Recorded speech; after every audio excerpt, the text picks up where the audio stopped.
হতে পেরে কি যে আনন্দ এবং উন্মাদনা আমার প্রাণে সৃষ্টি হয়েছে তা সত্যি আমি ভাষা দিয়ে ব্যাকরণ দিয়ে বুঝাতে পারবো না।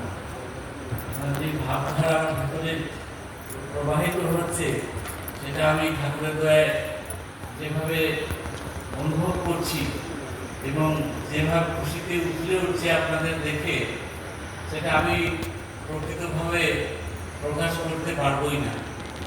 কিন্তু আপনারা আমার সশ্রদ্ধ গ্রহণ করুন এই শুভক্ষণে। আজকের যে অমৃত নির্ঝর এত সময় ধরে আপনাদের সামনে প্রবাহিত করেছেন আমার পূর্ববর্তী বক্তাগণ, তাদের বক্তব্যের পাশে আমি যে কি বলবো সেই ভেবে একটু একটু খেইহারা হয়ে যাচ্ছি। সেই ঠাকুরের বলা কথাগুলোই তো আমরা চর্বিত চর্বণ করছি এবং ঠাকুর যে মানুষ আপন টাকা পর যত পারিস মানুষ ধর, মানুষকেই কেন ধরতে বলেছেন তা বাণীর মাধ্যমে আজকের সঞ্চালক বারিক ভাই অত্যন্ত সুন্দরভাবে আপনার সামনে তুলে ধরেছে।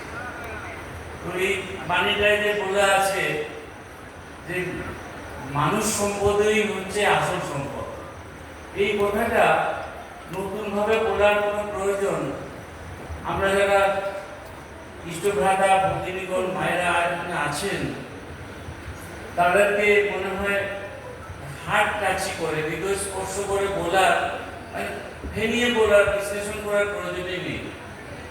কারণ আমাদের মধ্যে যে সংহতি, যে সমন্বয়, যে একতা, যে আদর্শ প্রাণতা কম বেশি আমি জানি না, কিন্তু ঠাকুরকে কেন্দ্র করে আচার্যদেবের নির্দেশ বহন করে আমাদের মধ্যে যে সংহতি, একতার যে প্রবাহ, যে প্রভুধারা বয়ে চলেছে, এতেই প্রমাণিত যে আমরা সবাই একটু হলেও বুঝতে পেরেছি যে মানুষ সম্পদেই আসল সম্পদ। মনু থেকে সৃষ্ট মানুষ, তো আবার মানুষকে বলা হয় মান আর হুঁশের কম্বিনেশন, সমাবেশ।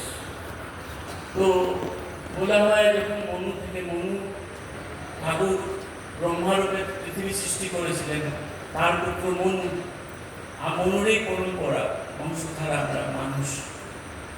তো আমাদের পরিচয় মান আর হুঁশ আছে বলে বলা হয় God made man after his own image, after his own image he made him.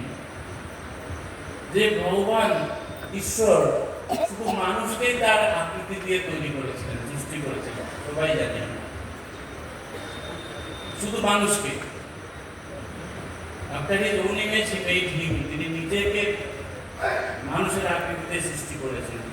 তাহলে আমি আমার যে ছেলে মেয়ে আমার হয় তাদের কিছু প্রত্যাশা থাকেই, যত স্বার্থহীনভাবে নিজেকে প্রকাশিত করার চেষ্টা করি না কেন তাদের থেকে আমার প্রত্যাশা আছে। আকৃতি যখন তার পেয়েছেন তো তার প্রত্যাশা সংস্কার রয়েছে, ঠাকুর আমাদের সংস্কার যে আমাদের প্রকৃতিও যেন মানুষের হয়, আর এই প্রকৃতিটাই হচ্ছে মানুষ সম্পদ, মানে সম্পদশীল মানুষই হচ্ছে আসল সম্পদ। কথাটার অর্থ মানুষের সম্পদ কি হতে চলেছে? আমরা তো মানুষ, আমরা পশু না। পশু থেকে মানুষের একটা বেশ কম আছে, না তো সব কিছুই তো কমন। পশুদের আহার নিদ্রা, বংশ বিস্তার, ভয় সব কিছু আছে, মানুষেরও তো তাই আছে। বেশ কমটা মানুষের পশুতে কি দিয়ে হবে না, সেই দিয়ে হবে যে কিছু অ্যাট্রিবিউটস, কিছু গুণাবলী যা মানুষকে পশুর থেকে আলাদাভাবে তুলে ধরে, আর সেটাই হচ্ছে মনুষ্যত্ব, সেটাই ঠাকুরত্ব, সেটাই সম্পদশীল মানুষের গুণাবলী, যেটা আমাদের আসল সম্পদ। সেগুলো কি? সেগুলো বললাম মনুষ্যত্ব, মহামানবত্ব হচ্ছে ঠাকুরত্ব। তো ঠাকুরের মধ্যে যে অতি মানবিক গুণগুলো প্রকাশিত, যেহেতু তারই সৃষ্ট আমরা, সেই গুণাবলী যদি আমাদের থাকে তাহলে আমরা সম্পদশীল মানুষ, তখনই আমরা আসল সম্পদ। সেগুলো কি? ভালোবাসা, প্রেম, শ্রদ্ধা, বিবেক, বিচার, ভালো মন্দ বিশ্লেষণ, সহানুভূতি, সহমর্মিতা, দয়া, মায়া, প্রেম ইত্যাদি ইত্যাদি, যেগুলো অ্যাট্রিবিউটস, যেগুলো গুণ মানুষকে পশু থেকে আলাদা করে। আর তারই চরম প্রকাশ, চরম বিবর্তিত পুরুষোত্তম শ্রী ঠাকুর অনুকূলের মাধ্যমে সেটা বিকশিত ফুটে উঠেছে চরমভাবে। বিবর্তনের সবচেয়ে বড় পরাকাষ্ঠা কিন্তু, কারণ ঠাকুর এসেছেন মানুষের মধ্যে, মানুষ রূপে এসেছেন ভগবান, মানুষের মধ্যে এসেছেন, মানুষের সমাজে, মানুষের মধ্যে কেন এসেছেন? কারণ মানুষ হয়ে তিনি মানুষকে তার সান্নিধ্যে, তার সংস্পর্শে আনতে চান, যাতে মানুষ মনুষ্যত্ব ডেভেলপ করে। তার মানে মনুষ্যত্বের কোনো ঘাটতি রয়েছে। ডাক্তারকে না ডাকলে, ডাক্তার আমার কল্যাণ করলে কি নদীর বাড়ি যাই না। পৃথিবীতে কিছু ঘাটতি হয়েছে, মনুষ্যত্বের ঘাটতি, সেই প্রেম, ভালোবাসা, সেই সহানুভূতি, সহমর্মিতা ইত্যাদি ইত্যাদি, সেই গুণগুলোর ডেফিসিট মানুষের সমাজে দেখা গেছে। মানুষের মর্মে মর্মে সেই আকুতি জেগে উঠেছে, আত্মশুদ্ধি কাঁদছে মানুষ বাঁচার জন্য, তাকে ডেকেছে, তাই তিনি দয়া করে নরদেহের কষ্ট স্বীকার করলো, তিনি আমাদের জন্য এসেছেন। কেননা এখন যদি মানুষের মধ্যে তিনি কেন এসেছেন প্রশ্ন করা যায় ঠাকুরকে, উত্তর কি হবে? একটা গান আছে, सूरज ना बदला, चांद ना बदला, ना बदला इंसान। অত্যন্ত সহজ হিন্দি। कितना बदल गया इंसान। সূর্য পাল্টায়নি, চন্দ্র পাল্টায়নি, যেভাবে উদিত হতো লক্ষ লক্ষ বছর ধরে, কোটি কোটি বছর ধরে, সেইভাবে উদয় হয়, অস্ত হয়, সেইভাবেই আলো বিতরণ করে। না বদলা আসমান, আকাশও বদলায়নি, আমাদের সবসময় আকাশ আছে। কিतना বদল गया इंसान। মানুষ কত বদলে গেছে, মানে মানুষ বদলে গেছে, মানে মনুষ্যত্বের অবক্ষয় হয়েছে, অনুমান হয়েছে। যে প্রেম, প্রীতি, ভালোবাসা, সহানুভূতি, সহমর্মিতার জায়গা নিয়েছে হিংসা, দেশ, হানাহানি, মারামারি, কাটাকাটি, ধ্বংসমুখী। ঠাকুর যে বলেছেন যে সর্বনাশের পথ খুলে আছে পৃথিবীতে, গতিক দেখে মনে হচ্ছে যে মনুষ্যত্বের বুনিয়াদ মুখ পেতে চলেছে। সেই জন্য বাধ্য হয়ে তিনি মনুষ্যত্ব স্থাপন করতে পৃথিবীতে নরদেহ ধারণ করার কষ্ট স্বীকার করে পৃথিবীতে এসেছেন, পৃথিবীতে আসেন। মানুষকে মানুষ সম্পদ রূপে আবার প্রতিষ্ঠিত করতে, পৃথিবীতে ভিত্তিপ্রবৃত্তির জাল থেকে সমাজকে মুক্ত করতে তিনি এসেছেন। রাজেশ ভাই বলছিলেন না, ভিত্তিপ্রবৃত্তির সেই জাল, ভিত্তিপ্রবৃত্তি আমাদের সবচেয়ে বড় দুর্বলতা। যখনই তিনি পৃথিবীতে আসেন, দুর্বলতা দূর করতে আসেন, কিন্তু যে অর্জুনের দুর্বলতা দূর করার জন্য এত বড় গীতা দিয়ে দিলেন, শ্রীমদ্ গীতা। তিনি বলছেন মারো, ওরা তো মরেই আছে, তীর ছুড়ো শুধু তুমি, যা বলি তাই করো। শুনছে না, কারণ আত্মীয় স্বজনকে দেখে মায়া মোহ মুক্ত সে অর্জুন, তাকে মারলো, দিদিকে তাকায় সব আমার আত্মীয় স্বজন। এই যে দুর্বলতা, এটা দূর করার জন্য সেই গীতাতে একাদশ অধ্যায়, দুর্বলতা দূর করতে। সেই রসুলও বলেছেন যে দুর্বলতা তোমাদের শত্রু, ইন্নাস শয়তানা লাকুম আদুউন ফাত্তাখিযুহু আদওয়া। দুর্বলতা তোমাদের চিরশত্রু, তার বিরুদ্ধে অস্ত্র ধারণ করো। পরম দয়াল এসেই তো সত্যাংশে কি বলেছেন সবার পশ্চাতে পশ্চাতে মুখস্থ হয়ে গেছে। সর্বপ্রথম আমাদের দুর্বলতার বিরুদ্ধে যুদ্ধ করতে হবে। আর আমাদের এই বৃত্তি প্রবৃত্তি, এই কপটতা, এইগুলি হচ্ছে সবচেয়ে বড় দুর্বলতা। আমাদের মধ্যে যে মানুষের মধ্যে সম্পর্ক, তার মধ্যে যে এতগুলো ভেজাল ঢুকে গেছে, এই তার কারণ কি? বললাম না যে মানুষ বদলে গেছে, কিন্তু সে আকাশ বদলায়নি, চন্দ্র সূর্য বদলায়নি, মানুষ বদলে গেছে। কি করে প্রমাণ হয় যে মানুষের মধ্যে যে এরকম দুর্বলতা ঢুকেছে, এরকম যে অনাচার, অপচার, বেবিচার, ভ্রষ্টাচার ঢুকেছে? গরু যেরকম দুধ দিত সেরকমই দুধ দেয়। যখন দুয়ে আনা হয় না গরু থেকে দুধ, খাঁটি দুধ থাকে। শস্য থেকে যখন ধানি থেকে তেল বের করা হয়, খাঁটি শস্য তেল বের করে। কিন্তু আমরা যখন দুধ খাই, কিছুদিন আগে পর্যন্ত জল মেশানো দুধ ছিল, এখন দুধ কমতে কমতে দুধ মেশানো জল হয়ে গেছে। আর এই জলগুলো প্রত্যেকে নিয়ে আসে কে জানে, আরো আরো দুধ পুষ্টি কি দেবে, আরো পেট খারাপ করে, লিভার খারাপ করে। সরষের তেলের নামে সেই ছেলেটির তেল, রেপসিড তেল। কিন্তু কোন উৎস থেকে আসছে? দুধ তো খাঁটি দুধ আসছে, সরষের তেল তো খাঁটি সরষের তেল আসছে। ভেজালটা হলো কোথায়? আমার হাতে। আমি কে? মানুষ। তাই মানুষ ভেজাল হয়েছে, মনুষ্যত্ব কমে গেছে। সেই মনুষ্যত্বকে আবার পুনর্জাগরুক করতে দয়াল এসেছেন। বলেছিলাম না, বল না পেলে কিন্তু ডাক্তার আসেন।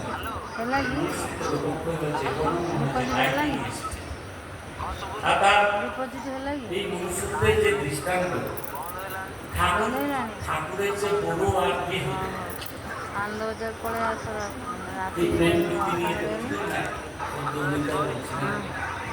সমাজের যে ঢিলে বর্ণতা দৃঢ় করতে হবে, সংগীতি সৃষ্টি করতে হবে প্রেম দিয়ে। প্রেম দিয়ে কেন? প্রেমের জন্য প্রেমের অনুশাসন গানটা আমরা করি, প্রেমের সিংহাসন, কীর্তন করি না, সবকিছু প্রেমের প্রেমের প্রেম প্রেম। ঠাকুর মানে পরম প্রেমময়। কেন? এই জন্য যখন জীবাণু শরীরে ঢুকে, তখন যদি আরো জীবাণু ঢুকিয়ে দেওয়া হয়, রোগ কমবে না বাড়বে? আর বেড়ে যাবে।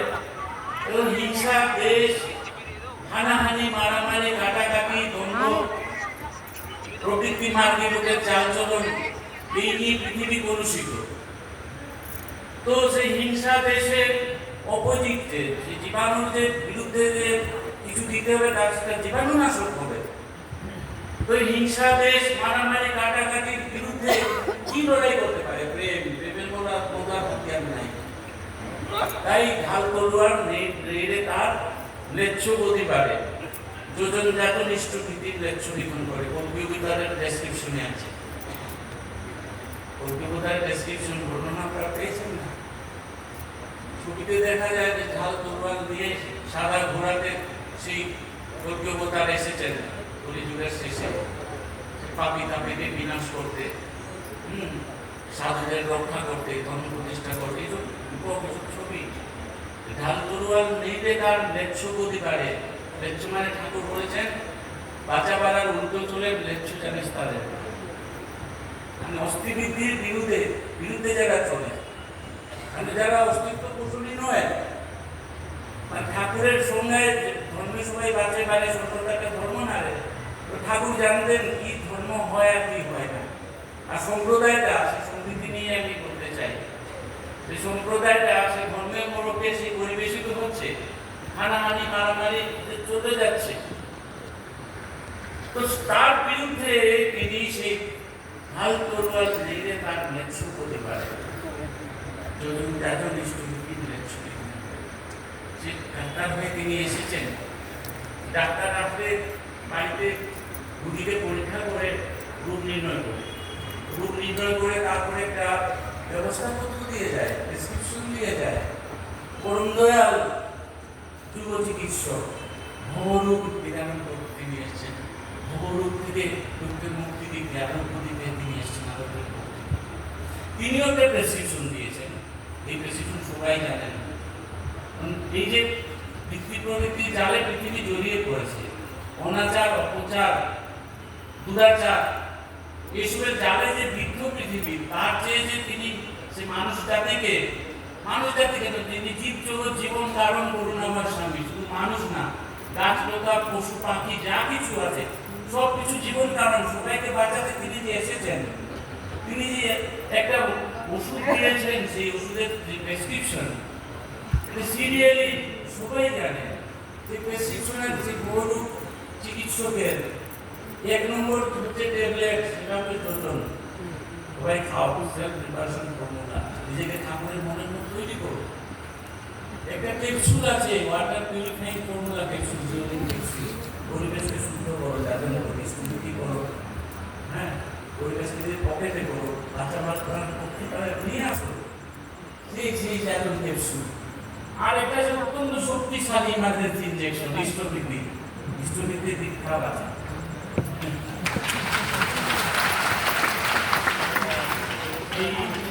এক এক করে ট্যাবলেট ক্যাপসুল ইনজেকশন। আর রোগীকে শুধু ট্যাবলেট ক্যাপসুল দিয়ে ডাক্তার থাকতে হয় না, সেখানে কিছু তথ্য দেওয়া হয়, এই খাবে না, এটা করবে না, স্বাস্থ্য নিষেধাজ্ঞা, ঠিক আছে না? পৃথিবীর মানুষের যত কিছু দুঃখ মানুষের ডুবে যাচ্ছে যেখানে, সেই দুঃখ হাজার বুঝবেন। কেউ বলছে যে প্রাকৃতিক দুর্যোগ, বৃষ্টি, ঝড়, সুনামি, কেউ রোগ শোক, ব্যাধি, অ্যাক্সিডেন্ট, ফেল করছে, কেউ আত্মহত্যা করছে, কেউ একাকিত্ব ফিল করছে, কেউ অবসরে ভুগছে, মানে হাজার দুঃখ কষ্ট অশান্তির কারণ রয়েছে। করোনা দয়া করে শর্টকাট করে মাত্র 5 ভাগে ভাগ করেছেন। রোগ, শোক, গ্রহ দোষ, বুদ্ধি বিকল্পের দায়। পৃথিবীর এমন কোনো দুঃখ কষ্ট নাই, অভাব অনটন নাই, দুর্গতি নাই, বিপন্নতার কোনো অবস্থা নেই, বাচ্চার বাইরে আছে। যদি দেখাতে পারেন আপনি এই স্টেজে থেকে করোনার নির্ভুল সব কিছু এবং পরিপূরক তিনি পুরুষোত্তম ফুলফিল করে বলে গেছেন এই 5টা কারণ। আর এই 5টাকে সরাতে 5টা আবার সেই 5টা জীবাণু এসে গেছে। এই 5টায় সরাতে 5টা জীবাণু নাশক থেকে দিয়েছে। হ্যাঁ, 1 নম্বর তুমি কনসিডার করো না কেন, রোগ থেকে মুক্ত হবে কি করে? তোমার রোগ তো শুধু শারীরিক না, মানসিক না, আধ্যাত্মিক না, সব রকম রোগ। আপনি সেই বিগ্রহ, তার মধ্যে তিনি সর্বদত্তের বীজ জাগিয়ে নিতে হবে। আমার সাধনা দিয়ে জাগিয়ে নিতে হবে। কি করে শারীরিক রোগ থেকে, মানসিক রোগ থেকে, আধ্যাত্মিক রোগ থেকে মুক্তি পেতে পারে? শ্রী বিগ্রহের মন্দির ধরে প্রতিষ্ঠিত হয়। তখন কত সুস্থ রাখিস, কোনটা দুষ্ট হলেই জানিস, ওকে রাখাল হয়, ওটাকে মেরে চলিস করে যে ভাবতে হবে, ভাবিয়ে দিচ্ছেন দয়াল। পৃথিবীতে ভালো কথা বললে আমার অনেক যে বলছিল না এই রাজেশ সত্যানন্দ ভাই, যে এই যে টিভিতে সেই অনেক বাবারা প্রবচন দিয়ে থাকে, কেউ বলে না খারাপ কাজ করো, খারাপ কথা বললো, কেউ বলে না, সবাই ভালো কথা বলতে বলে, ভালো কাজ করতে বলে, কেউ ভালো চিন্তা করতে বলে, চিন্তার যে মাত্রাটা সেটাও তিনি কন্ট্রোল করে দিয়েছেন। যে শ্রী বিগ্রহের মন্দির ধরে যত শরীরটাকে, যে আমার শরীরটা শ্রী বিগ্রহের মন্দির, আমি যে শরীরটাকে সুস্থভাবে না চালাই, ঠাকুর যেভাবে যা খেতে বলেছেন সেভাবে না খাই, পরিধান সেভাবে পরিধান করি, যেখানে যেতে মানা করেছেন সেখানে যদি আমি চলে যাই, যে কথা বলতে মানা করেছেন সেটা যদি আমি বলি, আর যার সঙ্গে মিশতে মানা করেছেন তার সঙ্গে যদি মেলামেশা করি, তবে আমার ভেতরে যে ঠাকুর, আমার শরীর ঠাকুরের মন্দির, ঠাকুর কষ্ট পাবেন। আমি কি ঠাকুরকে কষ্ট দিতে চাই? কেউ বুকে হাত দিয়ে বলুন এই সবাই যে আমি ঠাকুর কষ্ট দিতে চাই, কেউ বলবেন না। সবাই ঠাকুরকে তৃপ্ত সুন্দর, তাকে সুখ শান্তি আনন্দ দিয়ে নিজের তৃপ্ত জীবন সার্থক করতে চান। তাই একটা কন্ডিশন বেঁধে দিয়েছেন যে সুস্থ নিতে প্রথমেই মানুষকে যে শ্রীবিগ্রহের মন্দির, ঠাকুরের মন্দির ধরে। দ্বিতীয় পয়েন্ট কি হচ্ছে দাদারা, যে কামপুত্র মোহাম্মদ মাসুদের রাজেশ খুব সুন্দরভাবে বলে গেছে যে ঠাকুর বলেছেন এই 6টা চাকর আপনাদের দিয়ে গেলাম, কিভাবে খাটানো যায় সে গীতার বাইরে মলাট, গীতা সবাই দেখেছেন, মলাটের বাইরে দেখবেন যে অর্জুন আছে, ঠাকুর শ্রীকৃষ্ণ হিসাবে এসেছিলেন তিনিও আছেন, আর 6টা ঘোড়া আছে, তো চালাচ্ছে সারথি সেই 6টা ঘোড়ার লাগাম শ্রীকৃষ্ণ। ওরা জীবন যুদ্ধে, আমাদের সংসার যুদ্ধে, কর্মক্ষেত্রে, কুরুক্ষেত্রে সংগঠিত যুদ্ধসভা, আমরা যে সংসারের যুদ্ধক্ষেত্রে নেমেছি মূর্তিগুলোর সেই নাম ছটা ঘোড়ার লাগাম দিতে হবে ঠাকুরের হাতে। দাম কি খারাপ? আর কামনা না থাকতো বিয়ে থার ইচ্ছে হতো না, সৃষ্টি সুখের আনন্দের চিন্তা মানুষের আসতো না, মানব জাতির ধ্বংস হয়ে যেত। যদি লোভ না থাকে ভাবু কোথায় দিতে পারবে না, খেতে পেলে খাবো না, যদি না খাই পুষ্টি হবে না, পুষ্টি হলে শক্তি হবে না, শক্তি হলে কাজ করবো কি দিয়ে সংসার কর্মক্ষেত্রে আমার রাগও থাকতে হবে, ক্রোধও থাকতে হবে। কখন আমার ইষ্টের বিরুদ্ধে কিছু বলছে, আমার ইষ্ট প্রতিষ্ঠানের বিরুদ্ধে কিছু বলছে, আমার আচার্যদের বিরুদ্ধে কেউ কিছু বলছে, আমার মা বাবাকে গাড়িতে উঠেছি ধাক্কা মেরেছে, আমার ছোট ছেলেটা দামি স্কুলে দিয়েছি, সম্ভবত স্কুলে যায় না, সবসময় জোড়া দেখায় গান বলে দেবে না। তো ক্রোধটা কিভাবে ব্যবহার করতে হবে সেই ঠাকুর বা ঠাকুর পরিবারের কাছ থেকে, সে আচার্য পরম্পরার কাছ থেকে জানতে হবে। এইভাবে আমার অহংকার ঠাকুরের নীতি, ঠাকুরের যে বিশ্বদেব যে আন্দোলন, সেটার অহংকার আমার ভেতরে থাকবে। এটা নিয়ে আমি যে বিপিওয়াকে যাবো, তাই না? তিনি বলছেন যে ভাড়া করতে না সন্ধ্যা হচ্ছে, এটা বিপিওয়া আমার দীক্ষাপত্র এই আমরা বলি বিপিওয়া মানে দুয়ারে পরম পিতা ওয়াকিং। আগে অন্যকে মুগ্ধ করতে নিজে মুগ্ধ হোক। ঠাকুরের চরিত্র, আচার্যদেবের চরিত্র, তাদের অনুসরণ করে নিজেদের সেই রকম চরিত্রের আমরা যেন অধিকারী হয়ে উঠি, যে আমার চাকরি দেখে, আমার ভাষা শুনে, আমার শারীরিক ভাষা শুনে মানুষ আমার জীবন যদি সেবা দীক্ষার সময় বলেছি যে আমার পরিবেশের মধ্যে তাকে প্রতিষ্ঠা করব, সেইভাবে আগে প্রথম আমি হয়ে উঠি দুয়ারে পরমিতা ওয়াকিং ঘুরবেন, আমাকে দেখে লোক আকৃষ্ট হবে। যে দীক্ষা নিয়ে নিশ্চয় জিজ্ঞেস করে দিয়ে এলেন যে দীক্ষা নিয়ে পালাবো, কেন পালাবো? যে গুরু ভাইদের আসতে দেখলে ভাবো নিশ্চয়ই কালেকশনে এসছে, চাঁদা নেবে, ঘাটের নিচে ঢুকে থেকে পুলিশ বাবা চলে গেছেন দেশ, যাকে এরকম ব্যাপার ছিল। কিন্তু দ্বিতীয় কিন্তু সেরকম নিজেকে তৈরি করি, মানে অহংকার দিয়ে বললাম যে তার অহংকার নিতে চাই। তো সেই রকম ভাবে এই তৃতীয় নীতি যে যখন যেটা শুভবুদ্ধি মাথায় আসে কাজে লাগানো, সেটা আপনাদের সন্ন্যাসী গল্প সবাই বলে যে আমরা যে কত ঘন্টা নষ্ট করি, রিক্সা থেকে নামছি, তোমার ধুতিটা ছিঁড়ে গেল, তোমার শাড়িটা ছিঁড়ে গেল, খুলে রেখে দিল, সেলাইটা করে দিল, সেই একবার দুবার সেলাই করে দিল যদি, তাহলে আর অনেক জায়গা ছিঁড়ল না, শুধু ছিন্ন হয়ে গেল, কাপড় নষ্ট হয়ে গেল। মানে একটি অঙ্ক মিলছে না, 11টা রাত হয়ে গেছে, মা বলছে, বাবা বলছে যা কালকে সকালে উঠে মিলাবে, সকালে উঠে বৃষ্টিপাত হচ্ছে, ছেলেটার পায়খানা হচ্ছে কিনা পাতলা, আবার পড়তে বসছে কিনা কে জানে। মানে শুভবুদ্ধি মাথা আসলে সঙ্গে সঙ্গে করে নেওয়া। আগে আমার অনেক সময় সেই আমার সময়ের সেভ হয়, বেঁচে যায় আমার। যেভাবে এগুলো ডেসক্রিপশনে যাচ্ছি না, আপনারা জানেনই। আমি শুধু একটা কথা বলতে চাই, ঠাকুরের আজ 138তম মহামহোৎসব। তো আমি বলতে শুরু করেছিলাম যে অতি মানবিক যে গুণগুলো, মনুষ্য যে গুণগুলো নিয়ে মানুষ হয়েছে, তার যে আত্মমর্যাদা, তার যে হুশ, তাকে বিচার করে বিবেচনা হয়েছে, সেই গুণগুলি শেখানোর জন্য সদ্গুরু পৃথিবীতে আসেন। ঠাকুর এসছে, हर घर में हरि है जो गिरी सूतो में ज्योति, सद्गुरु जगमगी बिना कैसे प्रकट होती। সব পাথরে আগুন আছে, রাস্তাতে পাথর তুলবে, কম বয়সে ছুটতাম, দেখতাম ছিটকে আগুন চলে, কিন্তু ওই আগুনগুলো কাজে লাগানো যায়। কিন্তু চকমকি পাথর যেটা আমরা পয়সা দিয়ে কিনে সিগারেট লাইটারে ভরি, সেই চকমকি পাথরে আগুন কিন্তু স্থায়ী হয়, সেটাকে আগুন কাজে লাগানো যায়। সদ্গুরু চকমকি বিনা দেশে প্রকট হতে, সদ্গুরু সন্নিধানে যদি মানুষ না আসে, তার মানবিক গুণ সম্বন্ধে তার উপলব্ধি, তার বোধ আসবে কি করে?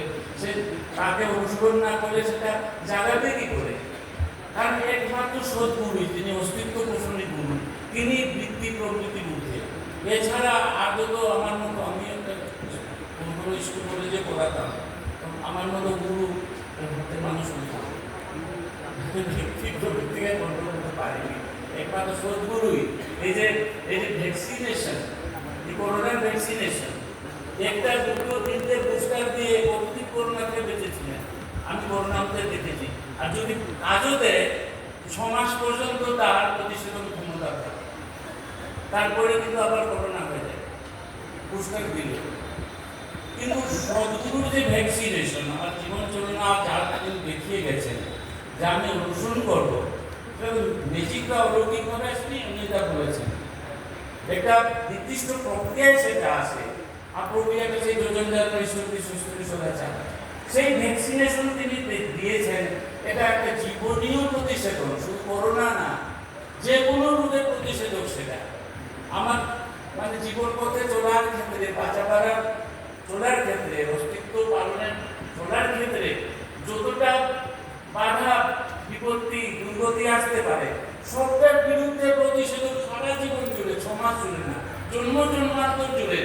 একবার তার সংস্পর্শে এসেছি, জন্ম জন্মান্তর তিনি আমাদের রক্ষা করে পারবেন। এটা হচ্ছে সদ্গুরু গুরু। এই জন্য সদ্গুরু পাওয়ায় ভেদ পাওয়ায় জ্ঞান করে উপদেশ, কয়লা ছুটে ময়লা তো আগ করে বলদেশ। আমাদের জীবন কয়লার মতো, কয়লাকে যে সানলাইট সাবান দিয়ে, লাইফবয় সাবান দিয়ে, সার দিয়ে, নির্মা দিয়ে ধুতে থাকেন, সে শেষ হয়ে যাবে, কিন্তু তার কালিমা যাবে। কিন্তু সেই কয়লাকে যদি আগুনে ফেলে দেওয়া যায়, সে চলে উঠবে। আমরাও যদি সদ্গুরুর সংস্পর্শে যাই, নিজে তার সান্নিধ্যে নিয়ে যাই, তার সংলগ্নে যাওয়া, দেখে না যে আমরা মন্ত্রণেরই শিষ্য হই না, বিরোধী তার আদেশ পালনের জন্য উন্মুখ হয়ে থাকতে হবে। শিষ্যত্ব প্রথম অর্জন করতে, শিষ্যত্ব থেকে তারপর আমরা উপনীত হতে পারবো তার কথা মতো চলে সন্তানত্বে। আর সন্তানত্ব মানে সেম টিউন, তার সঙ্গে আমার সমদান। বাবার ছেলের কাছে ওদের কি থাকতে পারে, তার কথা শুনে যদি আমি চলি, তাহলে পরম পিতা, দিন দুনিয়ার মালিক, ঘটা ঘটা সুস্থা বিধাতা, সব কিছু সম্পত্তি তার, আমার তার থেকে পাওয়ার কিছু কম করতে পারে না। আর আমি প্রথম যেতে হবে তার কাছে মনুষ্যত্ব লাভের জন্য। তিনি সেই সদ্গুরু চক্রবর্তী বিনা এসে প্রকার করবেন, সেই চক্রবর্তী পাথরের সংস্পর্শে যে আমার জীবন উজ্জ্বল করতে পারি, তার জন্য একানুবর্তী তীব্রতা, অপ্রমাণ অতি, যেটা রাজেশ ভাই বলছিলেন, এদের জীবনের সার্থকতা এবং সৌন্দর্য সেইভাবে ঠাকুর সেই প্রেম প্রীতি ভালোবাসার কথা বললাম, তার সান্নিধ্যে দাদা আপনাদের অধৈর্য লাগছে না তো, বিরক্ত হচ্ছেন না তো? এই যে প্রেম প্রীতি, সহানুভূতি, সহমর্মিতা, একাত্মতা, এমপেথি, এই যে একাত্মতা ঠাকুরের, সেই আমি একটা সেই লাইনেই শুরু করি বলতে, যে ঠাকুর বলছেন যে আমি এলোপাতি বুঝি না, হোমিওপ্যাথি বুঝি না, আয়ুর্বেদ বুঝি না, আমি বুঝি ইউরোপ্যাথি, মানে আরোগ্য রূপকে দেওয়া, সেটা আমি বুঝি। আর সেটা কেন হয়েছে? তার বিশ্বব্যাপী স্বীকৃতি আছে, মানে প্রত্যেকটা অনুপমাণু, জীবাণু, একম মলিকুল, সব স্তরে সবাইকে নিজের মধ্যে তিনি অনুভব করেন। সে একাত্মতা মনুষ্যত্বের অতিমানবত্বের আর কি প্রকাশ দেখতে চায়, মনে পড়ে সেই একাত্মতার কথা। দয়াল তখন 8 বছর বয়স, শীতকাল, সেই পাবনা, সেই হাওয়া, পাবনার সেই পদ্মার হাওয়া, মাঘ মাস, একটা ভিখারির ছেলে পাবনা টাউনে, বন্ধ শাটার দোকান করতে পারল, ছোট ছিন্ন কাপড়, হিহি করে কাঁপছে, তাই ছোট ছিন্ন কাপড় নেই। আর সেই মাইনাস কাপাঙ্গ তখন কাঁপছে সে। ঠাকুর হঠাৎ ছুট দিলেন মাঠ থেকে, 2.5 মাইল করছে, ছুট ছুট ছুট, কেউ জানে না কোথায় যাচ্ছে, ঈশ্বর রক্ষা রক্ষা করেন। যে দাঁড়ালেন সেখানে, সেই যে দেশে কষ্ট পাচ্ছে, কাঁপছে সেই ছেলেটা ঘুরে বসে আছে। ঠাকুর নিজের জামা খুলে দাঁড়ায়, নিজের প্যান্ট খুলে তাকে করে দিলেন।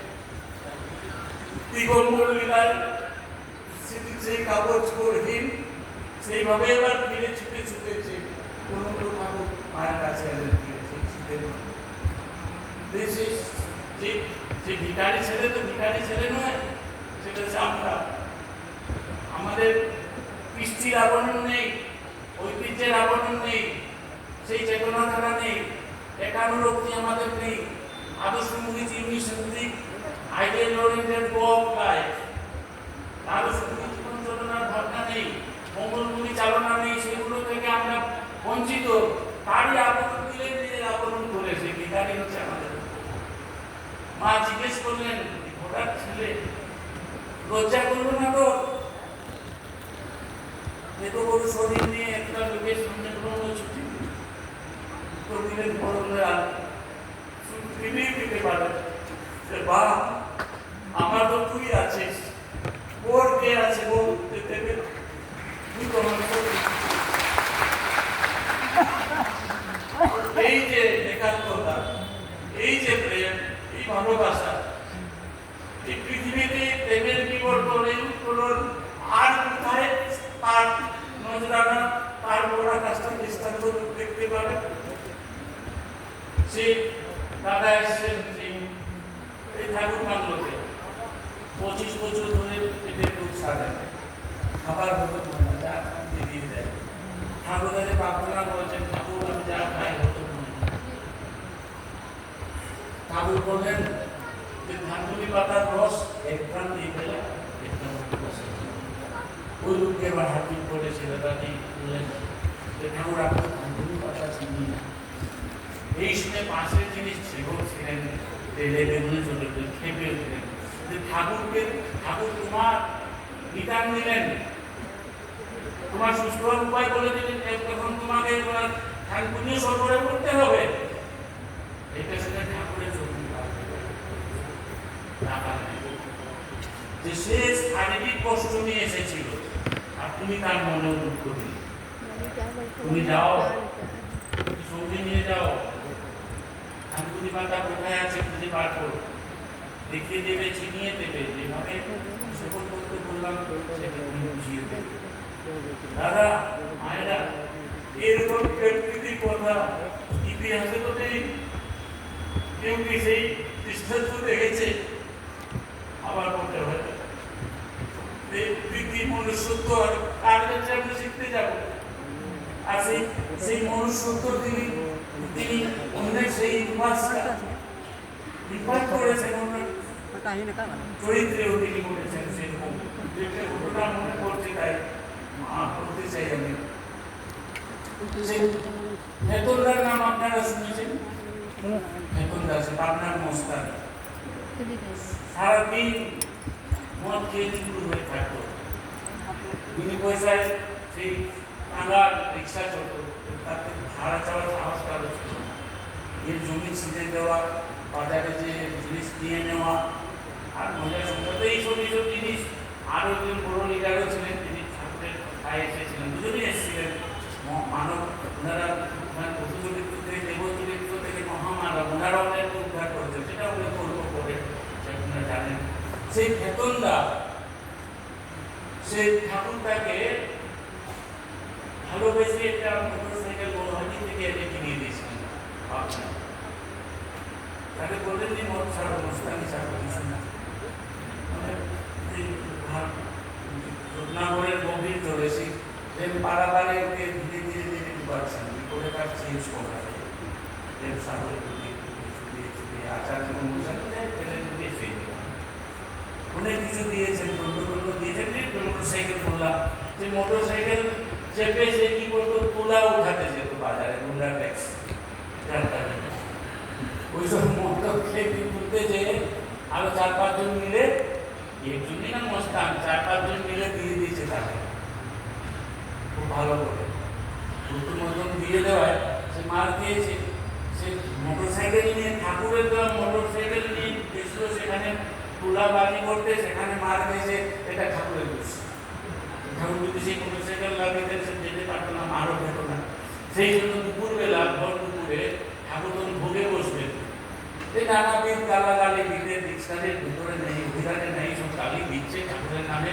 কেউ কেউ মারার জন্য তার আস্তিন যাচ্ছে, মারতে যাচ্ছে, ভেবে ঠাকুরকে গালি দিচ্ছে। আপনি আপনি আমি ছাড়বো, তাকে মাটিতে পুঁতে দেবো, যাবে আপনাদের বলেছি না, ওর কিছু প্রয়োজন আছে। আর দুপুরবেলা বাড়িতে যেতে পারেনি, পেটে রোগ শুধু লাফাচ্ছে, খিদে পেয়েছে, সেই জন্য এরকম করছে। সে গালাগালি সিসি বড়মাকে বললেন, বলবো আমি যে পাশে বসছি উল্টো দিকে পাক ফেলে বসে, আর আমাকে যা যা দিচ্ছ তাই তাই দে। সিসি বড়মা প্রতিজ্ঞতা, আপনারা জানেনি ঠাকুর বলেছেন যে ঠাকুরেরই নারী মুক্তি সঙ্গে সঙ্গে পালন করলেন। সে গিরি পেটে বসতে দিলেন, উল্টো দিকে থালা বাটি সব দিলেন, সব আইটেমই ঠিকঠাক ছিল। একটা নদিয়া থেকে একজন এই আপনার নলেনপুর দিয়েছিল, এটা অ্যামাউন্ট কম ছিল। তো ঠাকুরের জন্য অনেক সময় প্রায় 1 ঘন্টা ডাল দিয়ে সেটাকে লাল করে ফুটিয়ে ঠাকুর পছন্দ করতেন, সেটা নলেনপুর উঠে দিয়ে শর্ট সহ। তো ঠাকুরের সেই বাটি দিয়েছিলেন। আর যেহেতু নাই, আরেকটাতে শুধু শুধু দুধ গরম করা, তার মধ্যে মিষ্টি টিষ্টি দেওয়া আছে। ঠাকুরের চোখ কিন্তু একটা গ্রাস মুখে নেওয়ার আগে করবো ওই বাটিতে, একই করবো, আমাকে এটা দিয়েছো, ওকে ঘটনাকে ওটা কেন? তুমি না অনুকূল চন্দ্র চক্রবর্তী বউ, তোমার 2 চোখ কেন? তোমার সমদৃষ্টি নেই কেন? এই বলে ঠাকুর নিজের বাটিটা এগিয়ে দিলেন, ওর দিকে ওর বাটিটা নিজে। এই যে কি এফেক্ট হতে পারে, সেইটা একটা আছে পশুর মধ্যে চরিত্র লোক, দানব। এই আচরণ দেখেছেন মানব মহামানব হয়ে গেছে। সেই থেকে মদ খাওয়া ছেড়ে দেয়, গালাগাল ছেড়ে দেয়, মস্তানি ছেড়ে দেয়, ঠাকুরের এক অনুরক্ত ভক্ত হয়। আর সে শুধু মানুষ নিজেই হয়নি, অনেকে মানুষ সম্পর্ক হয়েছে। লাস্ট গল্প বলবো, লাস্ট গল্প দেবঘরে নেই, মনুষ্যত্ব কিভাবে ইম্পার্ট করে। নাম বলবো না, তার আত্মীয় স্বজন আছে মাসি, কাহার পাড়ার লোক। সে যুবক ছেলে টাঙ্গা চালিয়ে দিন গুজরান করে, পরিবার পোষণ করে। তো তার কাজ ছিল টাঙ্গা চালু করার আগেই, তখন ঠাকুর বাড়ি সেই করন্দা চার ছিল না, পাতা টাকা কিছু ছিল না, মোটামুটি রাস্তা আপনারা অনেকে দেখেছেন, আমার সিনিয়র আছে। তো সে টাঙ্গা চালানো শুরু করার আগে, তার পরিবহন যাত্রী ঘোরার আগে, সে প্রথমে তার কাজ ছিল খেয়ে এসে বাড়ি থেকে এসে ঠাকুরকে, সে পেট ভরে খেয়ে এসছে, তো উঠলাচ্ছে গালি, ঠাকুরের নামে প্রথম 1 ঘন্টা গালাগাল দিয়ে দিনের করতে যত রকম গালি দিতে পারে। আর সে একটু আগে বললাম ঠাকুরের গালি দিচ্ছে, অনেকে মারতে উদ্যত, তোমাদেরকে বলিনি, ঠাকুর আরো হাসি মুখে আরো আগ্রহ সহকারে মাথা কাটিয়ে শুনতে গালি। কারণ ঠাকুর বললেন যে দেখ, 3 দিন 4 দিন ধরে দেওয়া গালি আমি শুনেছি, যদি অশ্লীল থাকতো আমি জানি না, কিন্তু একদিনও পুরনো গালি দেয় না, রিপিট করে। আপনি দেখেছেন মায়েদের ঝগড়া হলে, দেখেছেন 10 বছর আগে ঝগড়া দেখে থাকেন মায়েদের, 10 বছর পরে দেখবেন ঝগড়ায় একই গালি ব্যবহার করে। কেন জানেন? মহাভারতের যুদ্ধের মধ্যে কিচ্ছুরে ওর কিচ্ছুরে মাঝখানে দেখা হয়, এর গালিটা ওর গালির সঙ্গে মাঝখানে দেখা হয়, নতুন গালিটা সংগ্রহ হয় না। আমি যেটা গালি দিয়েছি ও শুনে না, ও যেটা দেয় আমি শুনে, দুজনের গালি দুজনের মধ্যে ফাইট করে মাঝখানে, এই যে নতুন গালি শুনতে হয় না। কিন্তু বললেন তার উদ্ভাবনী শক্তিতে ইনোভেটিভ পাওয়ার পাবো, যে ব্রেনটা এত শার্প, 1 ঘন্টা ধরে অনর্গল গালি দিয়ে যায়, রোজ নতুন নতুন গালি। এই গালিটা থেকে অ্যাটিস্ট হয়েছেন নতুন ব্রেনটা তো শার্প। বিভিন্ন মেধাটা ডেকে আনলো, ডেকে আনা হলো, তাকে বললেন তুই পড়াশোনা করবি। পড়াশোনা আমি এই টাকা চালাই বলে আমার ভোক্তাদের লোক খেতে পারে, সবাইকে আপনি উপহার শাখা বৃদ্ধি করছেন, আর তা বলছি না, ওর পড়াশোনার ব্যবস্থা আমি করে দেবো। শিশুদের ঘর বাড়ি পোষণের কথা, খাওয়া দাওয়ার কথা, কাপড় চোপড়ের কথা, ঠান্ডার কথা তোর ভাবতে হবে না, আমি করে দেবো। তুই শুধু বলতে তুই পড়াশোনা শুরু করবি, রাজিয়ে গেল। আমি ভর্তি করলেন না, পড়াশোনা করে মাধ্যমিক পাস করলো, আইএ পাস করলো, বিএ পাস করলো, তাকে আমেরিকা পাঠালেন ঠাকুর, পিএইচডি করে চলে এলো সে। এবং আসার সময় ডিগ্রি কি নিয়ে এসছে আমি ঠিক জানি না, একটা কালো হিসাব নিয়েছে, উঠে আসছে থাকবে সবার কাছে। আমি মনে হাঁসকে যদি বৈশিষ্ট্য এমন একটা জিনিস, একটা হাঁসকে যদি 5 বছর ধরে বেঁধে রাখেন আর 5 বছর পুরো হওয়ার পরে যদি পয়লা বৈশাখ ছেড়ে দেন, এ পাক করে কিন্তু স্বর্গলোকে যাবে না, সে পুকুরে লাগবে, তার ভেতরে সেই সংস্কার হয়েছে। তো সেই সব ব্যাপার ছিল তার ভেতরে, যাকে সে এখানে মিউনিসিপ্যালিটির চেয়ারম্যান পর্যন্ত হয়েছিল ঠাকুরের প্রয়াতে। প্রতি ইতিহাস আর বলছি না যাকে, কিন্তু আমি বলতে চাইছি যে সেই লোকটা যে অমানুষ ছিল, তার মধ্যে মনুষ্যত্বের জাগরণ ঠাকুর করেছিলেন। কারণ তিনি শ্রীহার, কারণ তিনি দূরদর্শিতা, কারণ তিনি সর্বজ্ঞ।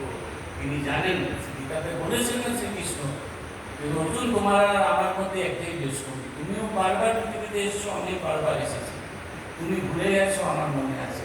তাই আর কি করণীয় তিনি বলেছেন। তাই ফুল সংবিধান দিয়ে বলছিলাম, তার সংবিধানে এসে তার দীক্ষার মাধ্যমে সংলগ্ন হওয়া, আর সেটা আমি শুধু আর আপনি শুধু হলে চলবে না, মানে পরিবেশে সেই মনুষ্যত্বটা যদি ছড়িয়ে না দেয় তো সম্পদশীল মানুষ সৃষ্টি হবে না।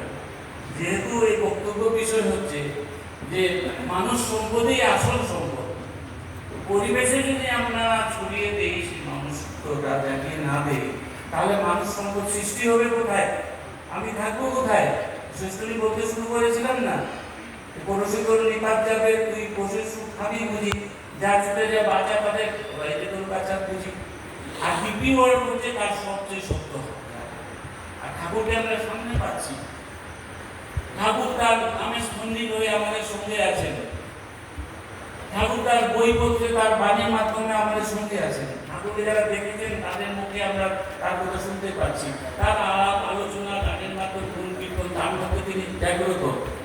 সবচেয়ে বড় আচার্য পরম্পরার মাধ্যমে তিনি আমাদের সামনে সাক্ষাৎ জাগ্রত।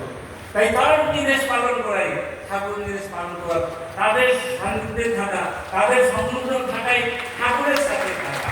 মনুষ্যত্ব লাভের এটাই উপায়।